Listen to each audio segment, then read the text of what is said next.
그 장관 모두 발언을 보니까 제일 첫 번째 과감한 규제 개혁을 하겠다 이렇게 얘기를 했어요. 지금 기업들 보면은 앞은 기업 규제 때문에 묶여 있고 뒤로는 세금 폭탄, 옆구리는 강성 노조 때문에 기업들이 헤매고 있습니다.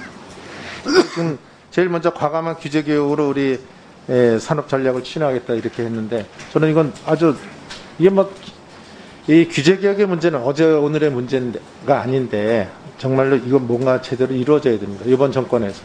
그래서 만약에 장관이 되시면 제일 먼저 규제 개혁, 내 이 법안만큼은 확실히 통과시키겠다. 제일 먼저 이 법안을 갖다 제출해서 우리 국회에서 통과시키게끔 하겠다. 이거 하는 법안이 있으면 뭔가 있으면 생각하는 게 있으시면 말씀해 보시죠. 예, 제가 특별한 법안을 말씀드리기는 좀 적절하지 않고요. 예, 규제 개혁이 사실은 기업 활력이나 경제 성장에 발목을 잡고 있는데요.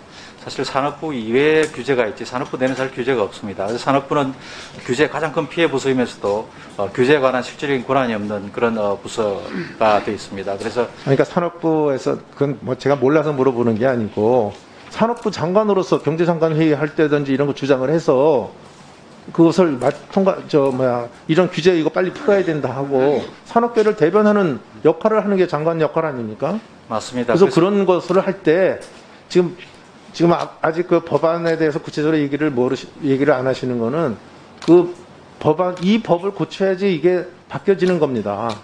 그러니까 이 법을 지금 저 직접 오늘 대답 안 하셔도 좋은데 돌아가셔서 진짜 기업 규제 개혁하기 위해서 전부 뒤지시라고요. 이런 게 잘못된 거, 어떤 거 포지티브로 되어 있는 건 이걸 전부 네거티브로 어떻게 바꾸겠다는 거든지 이거를 구체적인 법안을 만들어서 이것만큼은 내가 장관할 때 법안 통과시키겠다는 의지가 있어야죠. 그것을 제가 묻는 겁니다. 그걸 잘 연구하시기 바랍니다. 예, 네. 알겠습니다. 예, 두 번째로는 통상 분야인데 지금 인수위원 하시고 계십니까? 예, 이제 해단했습니다. 이게 뭐 저도 98년에 인수위원을 DJ 정권 들었을 때 해서 하는데 그때도 통상 분야가 이슈였어요. 그때 결국 외교통상부로 넘어갔습니다. 그러다 2013년에 다시 또 이게 산업통상자원부를 하면서 통상 분야가 넘어왔는데 이번에 통상 분야가 또 논란이 되고 있다는 걸 제가 언론을 통해서 듣고 있습니다. 지금 미중 갈등이라든지 우크라이나 사태라든지 또 대러 수출 통제 문제라든지 또 최근에 미국의 IPEF 참여라든지 이런 이게 지금 통상 문제가 산적해 있는데 지금 우리 대한민국 뭐 하고 있냐? 통상 조직을 어디로 갖고 가느냐 갖고 또 뭐 싸움이라고 그러기에는 좀 어폐가 있습니다만은 이렇게 갖고 여기 직원들이 지금 다 보고 있을 텐데 우리 다 공무원 해봤지만은 공무원들이 이거 어떻게 보고 있습니까?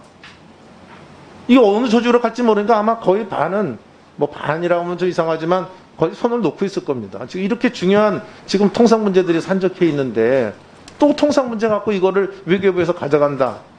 또 어떡한 또 중립적 안까지 미국의 USTR처럼 중립안까지 지금 갖고 논의를 하는지는 모르겠습니다만은 산업부 장관으로서 저는 이 통상 문제 지금 그동안에 해왔던 또 노하우도 있고 그러니까 반드시 산업부 장관 이거 지켜야 된다고 생각하는데 어떻게 생각하십니까?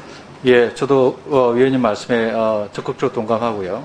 최근에 통상 기능이 산업하고 아주 긴밀히 연계되기 때문에 동전의 양면이라고 생각하고요. 산업과 통상을 쪼개는 게 양쪽 영역 다 정책적으로 부담이 있다 이런 생각을 하고 있습니다. 적극적으로 통상 기능을 유지하도록 또 발전시켜 나가도록 하겠습니다. 지금 통상이라는 게 뭐 더 잘 아시겠지만 이게 실물 경제 몰라서는 통상은 할 수가 없습니다. 그러니까 이런 것들을 꼭 지켜내시고 인수위원회에서도 그거 우리 후보자께서는 대변하셨으리라 저는 그렇게 생각을 하면서 꼭 지켜내시라 그런 말씀을 좀 드립니다. 그 다음에는 우리 소위 정권 바뀔 때마다 이게 문제가 되는데 이 산하 공공기관 우리 정치 용어로는 알박기라고 그러는데 이 알박기 인사 문제 지금 이것도 이번에 들여다보니까 제가 산업부 산하의 공공기관 기관장 등 423명의 임원이 말이죠. 윤석열 정부에서도 또 일하게 됐어요. 이 423명 중에 무려 68명이 말이죠. 정권 말기 6개월도 채 남지 않은 시점에서 임명이 됐어요. 이 사람들이 언제까지 또 근무하냐? 2024년까지 새 정부와 근무를 하게 됐습니다. 물론 이 중에서 같이 해야 될 사람도 있을 수 있지만 예를 들어서 정책의 통일성의 문제라든지 또는 정책 협조 부분에서 같이 동의할 수 없는 기관장들도 있을 겁니다.